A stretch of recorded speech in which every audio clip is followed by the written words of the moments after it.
रॅपिडो या कंपनीमार्फत शहरात मोठ्या प्रमाणात अनधिकृत बाईक टॅक्सी चालवल्या जात असल्याची तक्रार ओला उबेर चालकांकडून करण्यात आलेली आहे। याचा थेट फटका ओला आणि उबेर चालक मालकांना बसत असून त्यांच्या व्यवसायावर गंभीर परिणाम झाला आहे। अनेक चालक उपासमारीच्या उंबरठ्यावर आल्याचं त्यांनी म्हटलेलं आहे। परमिट नसताना सुद्धा या गाड्या रस्त्यावर धावत असल्याने ओला उबेर चालकांच्या मनात प्रश्न निर्माण झाला आहे की अशा गाड्या चालतात तरी कशा। त्यातच यूपी आणि बिहार पासिंगच्या गाड्या देखील मुंबईत धावताना दिसतायत। यामागे कोणाचा आशीर्वाद आहे असा सवाल उपस्थित केला जातो आहे।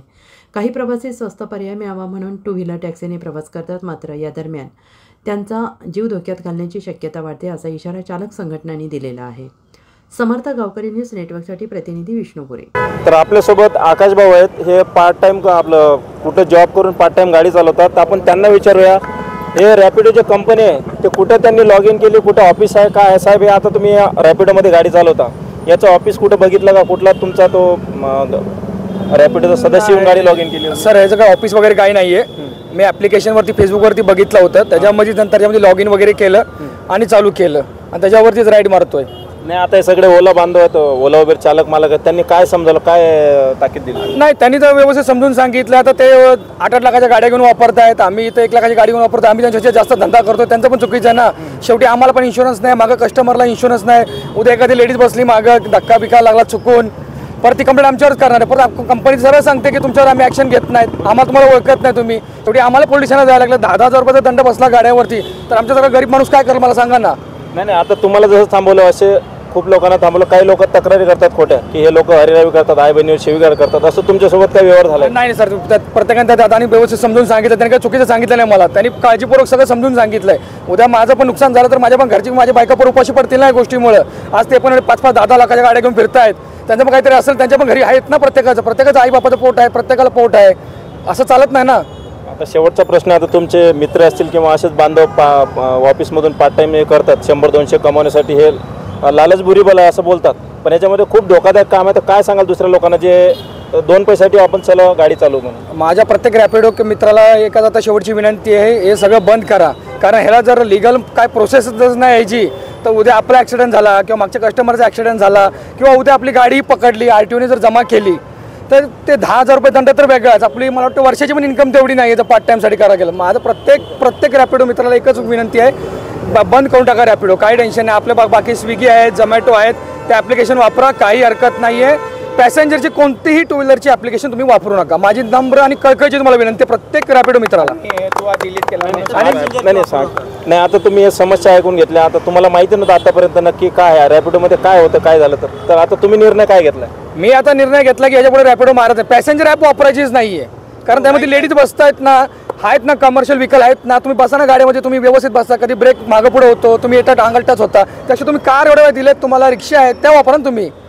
मला कंपनीला पण आणि आमच्या माननीय मुख्यमंत्र्यांना पण तीच विनंती आहे की रॅपिडो पूर्णपणे बंदच करून टाका। बरोबर, धन्यवाद। नमस्कार, मी विष्णुपुरे, तर आपण आता कामोठे नवी मुंबई येथे, तर आपल्यासोबत ओला उबेरचे चालक आहेत, मालक आहेत, मोठ्या संख्येने इथे उपस्थित आहेत। गेल्या कित्येक दिवसापासून, महिन्यापासून यांचं आंदोलन चालू आहे, त्यांच्या काय मागण्या आहेत, अजून मागण्या पूर्ण झाल्या नाही झाल्या, परिवहन विभागाकडून त्यांना काय मेसेज आला, चांगला आला, वाईट आला किंवा आलाच नाही, आपण त्यांच्याकडून जाणून घ्या। आणि 3-4 दिवस झाले आपले जे रॅपिडो आहे, रॅपिडोच्या माध्यमातून जे टू व्हीलर चालवतात त्या माध्यमातून पण या ओला उबेर चालकावर आणि मालकावर उपासमारीची वेळ आलेली आहे, कारण हे ओला उबेरच्या ज्या गाड्या आहेत ते वर्षाला 35,000 ते 40,000 रुपये फक्त RTOला खर्च आहे, तर आपण त्यांच्याकडून जाणून घ्या। आज त्यांनी परिवहन विभाग, आपला जो वाहतूक विभाग आहे, खारघर असेल किंवा बेलापूर असेल, त्यांना त्यांची भेट घेतली आणि निवेदन दिलं। निवेदनामध्ये काय मागण्या आहेत आणि पोलीस वाहतूक विभागाकडून यांना काय मेसेज आला, काय त्यांच्याकडून जाणून घ्या। सर, आपण आज गाड्या थांबवल्या आहेत आणि वाहतूक विभागाला पण भेट दिली, आपण निवेदनामध्ये काय मागण्या मागल्यात तुम्ही? निवेदनामध्ये आम्ही एवढंच सांगितलेलं आहे की ही जी कंपनी अनलिगल आहे, तुम्ही त्याच्यावरती कारवाई करा आणि अधिकाराने करा, का तर इथल्या स्थानिकांच्या रोजगाराचा तो प्रश्न आहे। आणि निवेदनामध्ये आम्ही हेही सांगितले त्यांना की तुम्ही एक ड्राईव्ह राईड घ्या, तुम्हाला जर जमत नसेल तर आम्ही तुम्हाला मदत करतो, आम्ही गाड्या बुक करतो आणि तुम्हाला दाखवतो की किती संख्येनं इथं बाईक टॅक्सी चालू आहे। आता पोलीस बांधव पण तुमच्यासोबत, किती गाड्यांना फाईन मारली, किती गाड्या जप्त करण्यात आल्या वाहतूक विभागाने? आज वाहतूक विभागानं गाड्या 15 ते 20 गाड्या पकडलेल्या, जप्ती करायचे होते, पण ते म्हटले ठीक आहे, थोडा एक सौम्य दाखवलं त्यांनी की बाबा चला जप्त करायला नको। जे ॲग्रेसिव्ह त्यांना उलट सुलट बोलत होते त्या 5 गाड्यांना त्यांनी 10,000 रुपयाचा फाईन मारला आहे आणि त्याने सांगितलेलं आहे आम्ही तुम्हाला पूर्ण सहकार्य करू. उद्यापासून आमचे 2 स्क्वॉड हे पूर्ण नवी मुंबई आणि पनवेल रायगडमध्ये फिरणार आहेत. तर आपल्याकडे अजून पण सर काय परिस्थिती आहे लोकांची, आता जे गाड्या चालू आहेत 2 व्हीलर, काय नक्की परिस्थिती आहे लोकांची? आता परिस्थिती अशी आहे, जे रिक्षाचं भाडं आहे बरोबर, त्यापेक्षाही बेकार पद्धतीनं यांचं काम चालू आहे बरोबर. आता मिनी गाडी असो, आम्ही 13-13, 10-10, 12-12 लाखाच्या गाड्या घेतलेल्या आहेत बरोबर. आम्ही सरकारला टॅक्स देतो बरोबर, सरकारकडनं गाडी आम्ही पासिंग करून घेतो. आम्ही वर्षाला एवढा मोठा इन्शुरन्स काढून एवढे मोठे खर्च आम्ही करतो बरोबर. आणि ही रॅपिडो जी बाईक टॅक्सी आहे ही प्रायव्हेट आहे, फक्त इन्शुरन्स आणि लायसन. जे आम्ही दुपारी RTOने ज्या गाड्यावर कारवाई केली त्या प्रत्येक गाड्यामध्ये ID वेगळा, कोणाचा नंबर प्लेट वेगळा, कोणाची नंबरच नाही. तर अशा पद्धतीनं खूप वाईट परिस्थिती आहे. हेल्मेटसुद्धा नाही, त्याचंही हेल्मेट फाटलेलं, मागच्याला तर बसायला हेल्मेटच नाही. मग जर अशा पद्धतीत हे चालू राहिलं तर हे किती नुकसान आहे. आणि जे आपले कस्टमर आहेत त्यांचा किती याच्यामध्ये नुसता फायदा बघून फावणार नाही, त्यांच्या जीवाशी खेळता येते. मग हे कुठपर्यंत चालून द्यायचं असं आमचं म्हणणं आहे. जसं की तुम्ही बोलला, आता कस्टमर थोडे 10-20 रुपये किंवा थोड्या पैशाच्या फायद्यासाठी आपला जीव धोक्यात घालतो, त्यांना काय मेसेज द्याल? आता रॅपिडो बुक करतात, 2 व्हीलर 4 व्हीलरमध्ये न जाता फरक काय नाही पडत, 50 किंवा 100चा फरक पडतो, पण खूप मोठी रिक्स आहे नागरिकांसाठी. त्यांना काय मेसेज द्याल? त्यांना मी एकच मेसेज देईल, शक्यतो आपले जे मिनी गाडी असन, सेडन असन, एक्सेल असन किंवा आपली रिक्षा असन ही बुक करा. कारण तुम्ही बाईक 100 ते 200 रुपये किंवा 50-20 रुपयासाठी जी तुम्ही बाईक बुक करता त्यात तुम्हाला धोकाच धोका आहे. कुठला माणूस आला, काय आला, तुम्ही काय करणार? ॲक्सिडेंट झाल्यावर तुमचा पास होणार आहे का इन्शुरन्स? कारण तुम्ही जी वाहतूक करता ही कमर्शियलमध्ये आहे बरोबर, आणि हे प्रायव्हेटमध्ये होत नाही. लक्षात आलं का? जी प्रायव्हेट गाडी आहे ही कमर्शियलमध्ये धंदा करू शकत नाही. तर माझं एकच सगळ्या कस्टमरला किंवा पब्लिकला एकच सांगणं आहे की जास्तीत जास्त ऑटो किंवा कॅब बुक करा, तुम्ही बाईक टॅक्सी बुक करू नका. यानं उद्याच्याला ॲक्सिडेंट झाला तर नक्कीच तुम्हाला याचं नुकसान भोगावं लागणार आहे. तर आपल्यासोबत अजून काही चालक आहेत, त्यांना विचारा. सर, हे आता जे 1-1.5 महिन्यापासून जे आपला धंद्यावर परिणाम झाला, काय परिस्थिती आहे तुमच्या घरची आणि गाडींची काय परिस्थिती आहे? आमच्या घरची सध्या अशी परिस्थिती आहे की सर, आमच्या घरी सुद्धा कुठले हप्ते भरायला पैसे नाहीत, आमच्या गाड्या उभ्या आहेत आणि आम्ही जे रेटवाढीची मागणी केलेली आहे गेली 1.5 महिना असंच आम्हाला सरकार खेळवतं आहे आणि आमच्या कुठल्याही मागण्या अनेक मान्य झालेल्या नाही आहेत. तर आम्ही आता अक्षरशः अशा रस्त्यावर उतरण्याच्या कंडिशनमध्ये आहे आणि तीव्र आंदोलन छेडणार आहे आता आमच्या मागण्या मान्य होईपर्यंत. आता अशीच जर परिस्थिती राहिली तर काय पुढचं भविष्य कसं असणार आहे तुमचं? तर भविष्य तर फारच अवघड आहे. पण जर आम्ही गव्हर्नमेंट जर टॅक्स भरतोय, सगळ्या गोष्टी आम्ही सगळ्या पे करतोय, मग आमच्या त्या गोष्टीचा फायदा काय? त्या ज्या गोष्टी आता प्रायव्हेटमध्ये बिझनेस करतात मग यांच्यावरती कारवाई का होत नाही, हा मुद्दा आहे. अजून काही ड्रायव्हर आहेत आपल्यासोबत, आपण त्यांच्याकडून जाणून घेऊया. साहेब, काय सांगाल, आता जर अशीच जर परिस्थिती राहिली तर काय परिणाम होऊन तुमच्या? आता गाडीचा EMI असेल, घराचा रूम भाडा असेल, मुलाचं शिक्षण असेल, कसं काय होणार? अक्षरशः आम्हाला असं झालं आहे की आता जर बाईक वगैरे जर चालू झालं आणि आम्हाला जे रेट नाही दिले तर आम्हाला अक्षरशः गावाकडे जावं लागेल. सर, वर्षाला किती खर्च येतो गाडीला फक्त पेपर क्लिअर करण्यासाठी?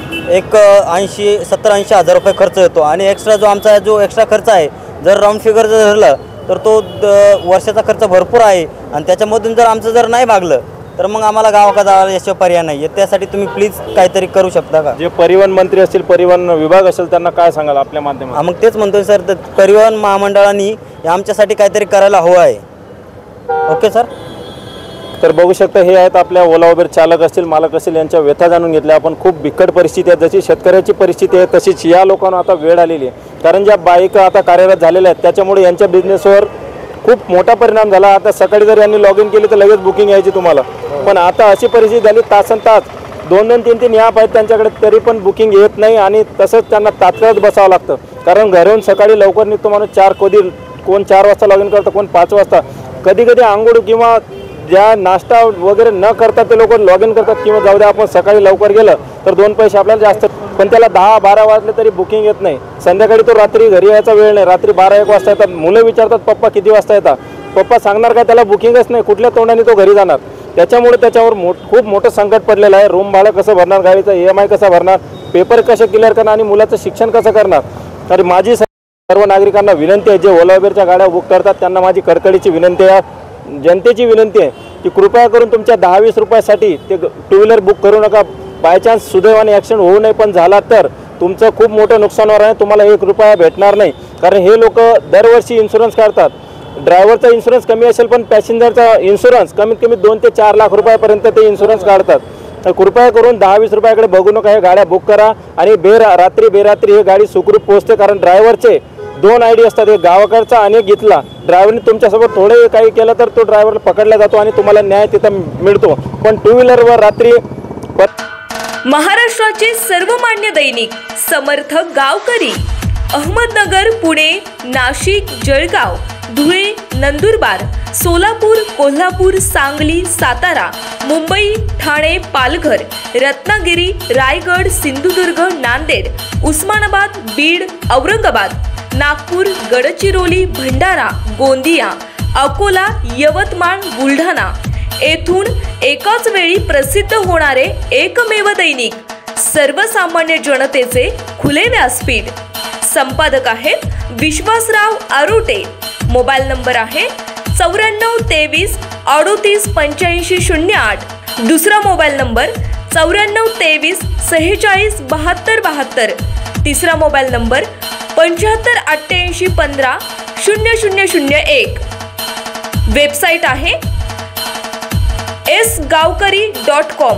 मेल ID आहे AKLgavkari@gmail.com.